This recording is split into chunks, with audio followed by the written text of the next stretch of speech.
हुआ है। अभी भी जांच कमेटी ये कह रही है कि हम इसकी जांच कर रहे हैं और बहुत जल्दी हम है कि पेपर नहीं लीक हुआ है तो हम उस आधार पर काम करेंगे। अब इस पे सवाल ये बनता है कि ये जो केंद्रों पर जिस तरह की बात कही जा रही है वो पेपर लीक हुआ है, तो मैं कुछ मामला आपके सामने। विनीश कुमार ने जानकारी दी कि द्वितीय पाली कर रहे हैं, अपनी मांगे मनवाने की बात कह रहे हैं और सरकार ये कह रही है कि हम जांच कमेटी का। नमस्कार, मैं अश्विनी श्रीवास्तव, आप देख रहे हैं महाराजगंज एक नई सोच। यूपीपी कांस्टेबल की परीक्षा होती है, सभी बच्चे हंसी खुशी सेंटर हॉल पे जाते हैं और एग्जाम देकर अपने घर लौटते हैं। उसकी कुछ समय बाद एक खबर सुनने को यह आती है कि यूपीपी कांस्टेबल का पेपर जो हुआ था वो लीक हो गया। अब एक्स मीडिया ट्विटर पर ये खबरें ट्रेंड होने लगती हैं। ट्रेंड बहुत लोग हैशटैग मुख्यमंत्री को लगाते हैं, बहुत अनेकों तरह के हैशटैग लगा कर ट्विटर पर ट्रेंड करने लगता है खबर।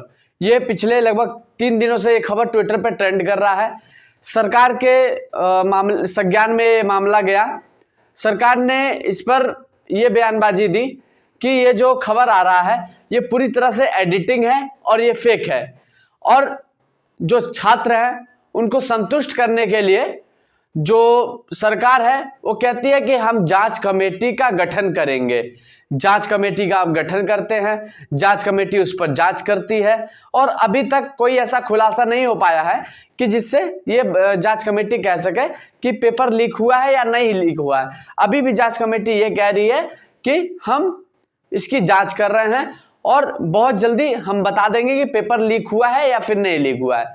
दूसरी चीज, बहुत शहरों में जिले स्तर पर अनेकों तरह के स्तर पर जो छात्र हैं वो प्रोटेस्ट कर रहे हैं, अपनी मांगे रख रहे हैं, अनेकों तरह की बातें कह रहे हैं पेपर लीक हुआ है तो उस पेपर को रद्द करके हमारा दूसरा पेपर कराया जाए। लेकिन सरकार का साफ तौर पर यह कहना है कि अगर पेपर लीक हुआ है तो हमने जांच कमेटी का गठन किया है। जांच कमेटी जैसा उस पर चिट देती है, चाहे वो जांच करके ये कहे कि हाँ पेपर लीक हुआ है या फिर ये कहे कि पेपर नहीं लीक हुआ है तो हम उस आधार पर काम करेंगे। अब इस पे सवाल ये बनता है, जो प्रोटेस्ट कर रहे हैं बच्चे वो पेपर देने गए होंगे और ये सोचे होंगे कि पेपर हमारा बहुत अच्छा गया है, घर आके माता पिता को बताए होंगे बहुत अच्छा पेपर गया है, तो अनेकों चीजें बताया होगा उन्होंने। दूसरी चीज कि सरकार कहती है कि पेपर नहीं लीक हुआ है और ट्विटर पे अनेकों जगह पे आंसर की वायरल हो रहे हैं और बहुत लोगों के द्वारा दावा भी किया जा रहा है कि हाँ हमसे साक्ष्य मांगो और हम देते हैं कि पेपर लीक हुआ है। इसको लेकर छात्र प्रोटेस्ट कर रहे हैं, अनेकों स्तर पे प्रोटेस्ट कर रहे हैं और देखा जाए तो अनेकों अखबार और अनेकों बड़े बड़े जो न्यूज़ चैनल हैं वो बता रहे हैं, दावा कर रहे हैं, अनेकों जगह से मामला उठाकर ये बताने का काम कर रहे हैं कि हाँ हो सकता है कि ये जो केंद्रों पर जिस तरह की बात कही जा रही है वो पेपर लीक हुआ है। तो मैं कुछ मामला आपके सामने दिखाता हूं जो कि हिंदुस्तान अखबार ने लगाया है। ये मामला आपके किसी जिले से आ रहा है, मैं सारी चीजें आपको बताता हूं। हिंदुस्तान ने एक खबर लगाई है जो कि इस परीक्षा केंद्र में मिला हाथों से लिखे सॉल्व सवालों की पर्ची, यूपीपी पेपर लीक एंगल से हो रही जांच। इस पे इन्होंने देख लीजिए, पुलिस भर्ती परीक्षा के दूसरे दिन दूसरी पाली के सवालों के हल की पर्ची के साथ पकड़े गए युवक खिलाफ रविवार को मुकदमा दर्ज कर लिया गया है। ड्यूटी कर रहे कक्ष निरीक्षक ने इस मामले में तहरीर देकर परीक्षा अधिनियम की धाराओं में मुकदमा दर्ज कर पुलिस ने पकड़े गए बिहार के अभ्यर्थी के खिलाफ मुकदमा दर्ज किया और उसे जेल भेज दिया। अब पुलिस पूरे प्रकरण की जांच में जुटी हुई है।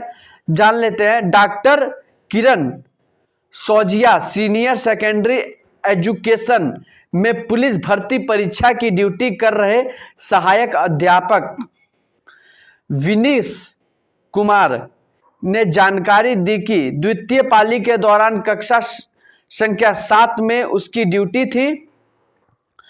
उसके साथ अध्यापक अरुण पांडे भी कार्यरत थे। शाम को 4:10 पे छात्र रवि प्रकाश के पास एक पर्ची मिली तो उसे पकड़ लिया। मिलान करके प्रश्न पत्र के सभी उत्तर पर्ची पर लिखे मिले। छात्र की OMR शीट, प्रवेश पत्र और हस्तलिखित उत्तर पर्ची को जब्त कर लिया गया और ड्यूटी पर तैनात SI राजेंद्र सिंह को सीलबंद करके दे दिया गया। इस पर तहरीर पर पुलिस भर्ती की परीक्षा दे रहे रवि प्रकाश सिंह पुत्र राधेश्याम सिंह निवासी ग्राम, ये और भी चीजें हैं।